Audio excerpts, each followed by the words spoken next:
Orbital Potato versus Retromation. Alright, now we've got those two muted, we can start talking trash about him. Rito's a real nice guy and Orbital's quite clever. Damn, got him! How on point for the Wholesomeverse. Wholesomeverse dissing, let's go. So, do you want to take blind guesses on who's going to win beforehand? We got 3 of us, so we'll have a consensus. I'm gonna throw it down on Orbital, just because he's a wild card. I've seen how Rito plays this game. I've played Rito a couple times before. He's also absolutely wiped the floor with me before as well. So like, it's not a guess against his skill level. It's more of a Orbital's a wild card, and I would expect that he would find a very, very cogent core strategy to execute here.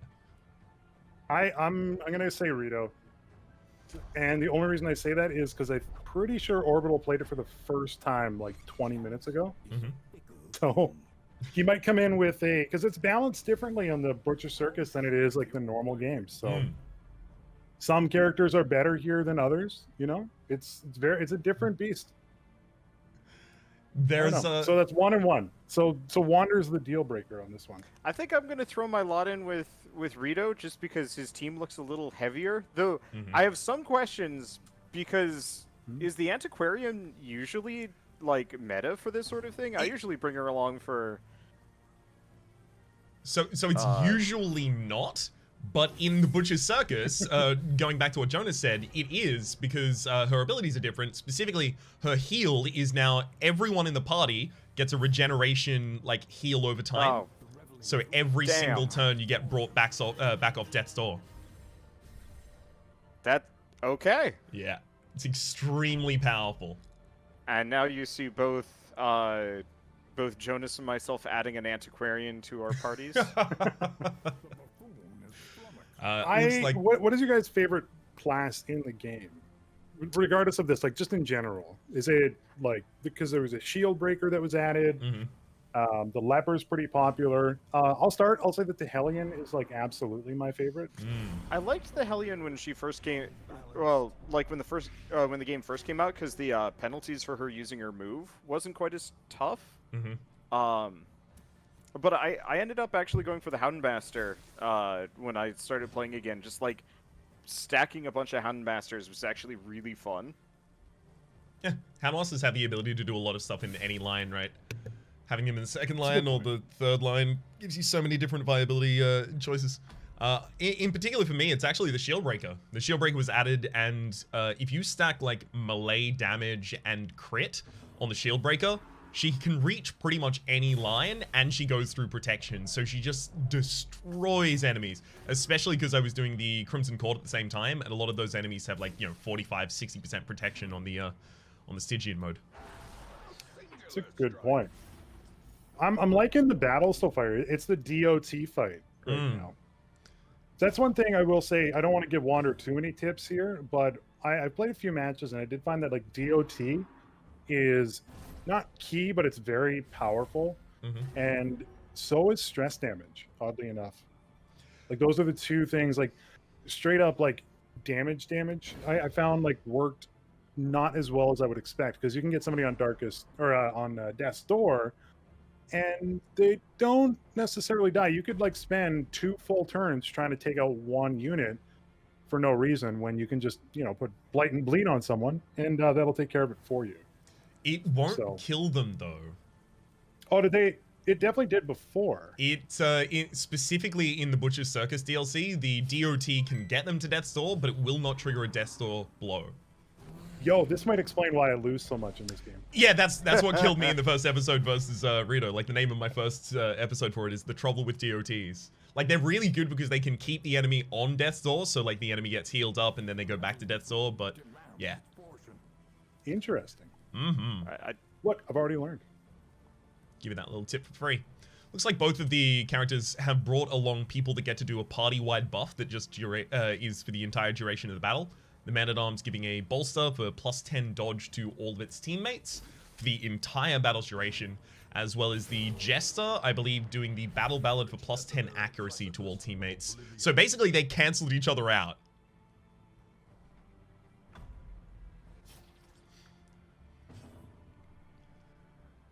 I did have a little bit of a panic moment when I saw this screen, and I was like, wait, I'm running a leper? But no, this is Orbital. It's fine. So that's pretty much your team lineup, but a leper instead of a shield maiden? It's very close to my team lineup. It's just a little shuffled, and I also have a shield breaker in there. Ooh, that is a painful miss. Mm-hmm. Because I think Rito was trying to do the thing that would heal him back up a considerable amount. I really like the Flagellant for that move, at least in the base game. I don't know how different it is. Yeah. Both Exsanguinate and Redeem are basically the same in cool. in the base game in here, yeah. I think the Flagellant's pretty powerful in general. It works well here because, you know, the Death's Door buffs that he gets seem to work. Mm-hmm. Although I think it was balanced a little bit within here. I haven't looked through like what characters have been balanced and so forth, but I think he was one of the ones that was decently balanced.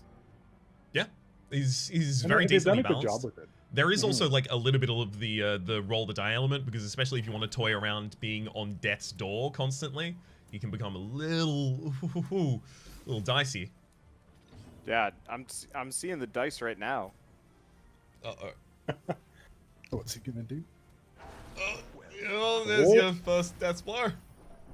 So if anyone's not familiar with the mechanics specifically of Death's Blow in the Butcher Circus, a hero has an 85% Death Blow resistance, and each time you hit them and they don't die, if they stay on Death's Door, they will decrease their Death Blow resistance by 10% per hit. Yeah. Unfortunately, it can result in some occasions where, like, oh, I don't know, I have to hit Rito's Vestal 10 times to kill her, and he kills my Jester instantly. Yep. That's where some of the RNG comes in. I mean, there was a little bit of RNG in the bracket. I think both of you can speak to that, because according to the 5-player elimination bracket that I'm looking at, basically all of the rest of us get a free round. You two drew short straws and have to fight each other to come to the like finals. You know, I'm totally fine with that. I mostly agreed to this purely because I didn't have anything better to do, and I like the idea of just sitting here shoutcasting instead of actually doing the tourney. So I hold no illusions that I'm probably going to get wiped out in the first round, and then yeah, Jonas can just sail on to the rest of the tournament. Hell yeah. We'll see about that. I don't think the bracket was as random as Rito made it out to be, by the way. Was I'm it just not? gonna put that out there. Ooh. I think he intentionally put himself in a bracket that made it so that he didn't have to fight an extra fight. He admitted that he wanted to fight Orbital no matter what. I'm not sure why they didn't have their like initial match, but I guess yeah, I mean it makes sense. Put the 3 people that but Orbital doesn't play this normally. I give up. Orbital actually is pretty interested in Darkest Dungeon. It's like not necessarily hugely in his wheelhouse, but yeah, it's or not necessarily the wheelhouse for the content he creates on the channel typically. I just thought he said he specifically had never played up until now. Not the Butcher Circus, but Darkest Dungeon in general. Ah, yeah. Got it. Is it just me or is Rito getting rolled? I was just gonna comment saying that Orbital's doing really well right now. Mm-hmm. Definitely. I think it's the Vestal. I think that's the biggest difference between here is like Orbital's got the Vestal that like does a lot of stuff. Very good, very like powerful class. I mean, there's the additional element of Hound's Harry off of that Houndmaster gives not only the hit and the bleed, but also stack stress in AoE, which is really, really being capitalized upon here by Orbital. That's why I was surprised and disappointed that I couldn't stack a bunch of Houndmasters. I understand why, but I was like, but my strategy. Because that's what I do when I'm like playing the base game. Do you run like 3 with a frontliner? I usually actually run 3 with a backliner. It mostly works, except for on like the highest difficulties, at which point the bleed resistance gets too high. But at that point, I've usually tired of Darkest Dungeon, so I kind of just check out at that point and stop playing. Fair enough. This game is just too long for me. I think my first series on it, when it first did early access, was like, I want to say 50, 100 episodes long or something like that, and that just burnt me out permanently on playing more of this. Maybe I'll come back for like Darkest Dungeon 2, but Totally fair. I'm looking forward to the second one. I kind of agree. So this one came out in what 2016, I think, in early access, and I wasn't just like streaming or doing content really at that point. And I remember picking this up when it came out and just getting like handed to me while I was playing. And I put it down. Like this was one of the few games that I like rage quit. I remember because like I stacked up and I was like, oh look, there's the darkest dungeon. I got level 3 or 4, I think, at the time, and I'm gonna go try it. I didn't realize it was like a scripted set of missions at that point. And I lost every trinket. I lost my whole A team, and I just went, you know what? I'm good. yeah, that's why I'm looking forward to the last spell. If you guys got the chance to play that one. Not yet, no. I have the demo installed, but I haven't had a chance It's, yet. ooh, That's oh shit. That's big. yep, Pretty sure that was this is his the last first spell. death blow as well. yeah. The last spell is kind of darkest dungeony in terms of like, here's your small team and overwhelming odds, but it's crossed with some They Are Billions as well. But each round only lasts about 4 hours, and then you start over, and that feels really good to me, as opposed to the like slowly building your guys up and then they all just die, and you're like, oh. Oh, so it's like a strategic base building on RTS? Turn-based strategy game. Okay. Yeah. With It's like a tactics roguelite game. elements. It's way too many genres all at once, but they did it so well. It reminds me of like XCOM meets Habbo Hotel. Ooh. You're just doing that because you don't like the art style. Yeah, I'm not like I really like pixel art, but it's got to be done in a certain way. Those, I don't know. I'm gonna give it a shot. Don't get me wrong, but the art style for me, the pixels on that just seem like they seem a little out of place. Because I literally loaded. I was like, "It's Habbo Hotel. What's going on right now?" Ooh. This is coming a little bit further to the wire than I thought it was going to. Yeah, especially considering I think that that Jester is being lined up to use the finale. But if the Jester dies first, the Battle of the Tide swings the other way. Yeah. It's also worth noting that if that Flagellant dies, it will heal all of its allies. This is the turn right here. This is the turning point. Yep. Deathblow resistance of 75. Ooh, doesn't even go for it. Interesting. Oh, that's gotta hurt. But Orbital doesn't do the finale. Takes them off Death's Door first. So guaranteed finale coming. Now, the important thing about Finale in this is that it bypasses Death's Door triggers and can target lines 1 and 2. Sorry, it can target from lines 1 or 2. So right now, that Flagellant is dead if Orbital wants to do it. I did not know it did that. Yeah. Oh, I didn't know it did it until Rito did it to me. Oh. The abyss is made manifest. That could be big. Now, can you choose whatever character acts? Yes, yeah. So speed rolls aren't really Okay. a thing here. It basically That's just good. chooses a player that plays first. You choose one of your party to act first, and then it goes to the other player and they choose one of theirs.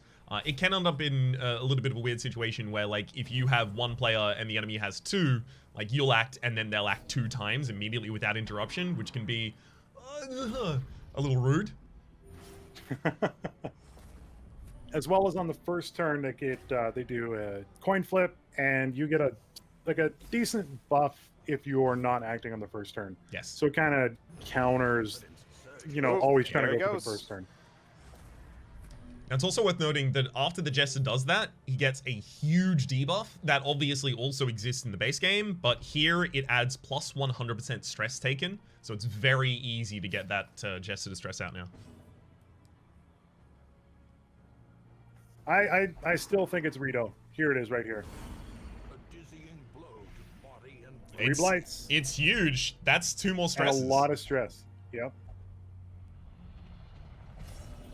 Masochistic. It's also worth noting that the base virtue chance in the Butcher Circus DLC specifically is 1%. So unless you have trinkets or abilities that are modifying that, you're probably not going to hit it. What's the percentage of virtuous in this one? Is it 5% 1%. or 10? 1%. Yeah, Yeesh. Ooh, because in the base game it's like 5, isn't it? something like that. It's one of those hidden checks. Like I don't think that should be a hidden check, especially because there are trinkets that can modify it. But you know, that's just me. And hopefully the devs, for the sake of Darkest Dungeon 2. Refused the heal. Yeah, he refused the heal. I saw that. I'm like, oh, that's gotta hurt.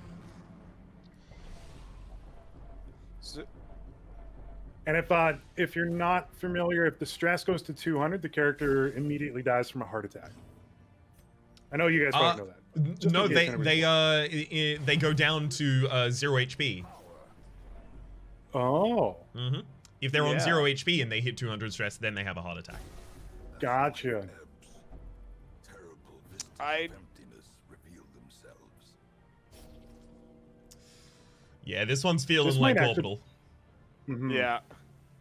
That Vestal made a huge difference. Yes. Oh, it definitely did. Just being able to stack the upfront healing rather than having to rely on a heal over time. But also the Antiquarian is like very key to the amount of damage that Rito's doing here as well. So he's got the healer trying to both heal and deal damage. Yeah. Unfortunately making them half as effective as each. That leper is down to 45% death blow resistance as well. You're following way more of this information than I am. That's Oh, I see okay. it. It's There we go. only because I played this for a couple episodes with Rito beforehand. Yeah, you've been doing a series on this. I did a few on it. Like I tried to do some of the online matches. The community seems relatively okay, but when I did it, the desync was still pretty big. So Yeah. apparently they've solved a lot of it, though. It's We're not interesting noticing any issues. Retro is still going for the heart attack. I mean, it's all he can really do at this point. Fair. You might be able to even chain heart attacks by having one of them stress out enough to die, to then stress out the rest of them to start increasing and increasing. I could actually see it, like, if he deathblow resists with that man-at-arms, like, for maybe 2 more turns, which is very optimistic, but if he can, then I could see him getting actually the stress off with these bellows. I agree. It's definitely possible.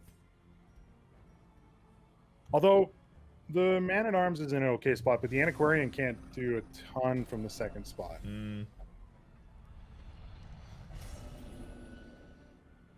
Abusive. Although, if I remember, actually they're pretty good anywhere.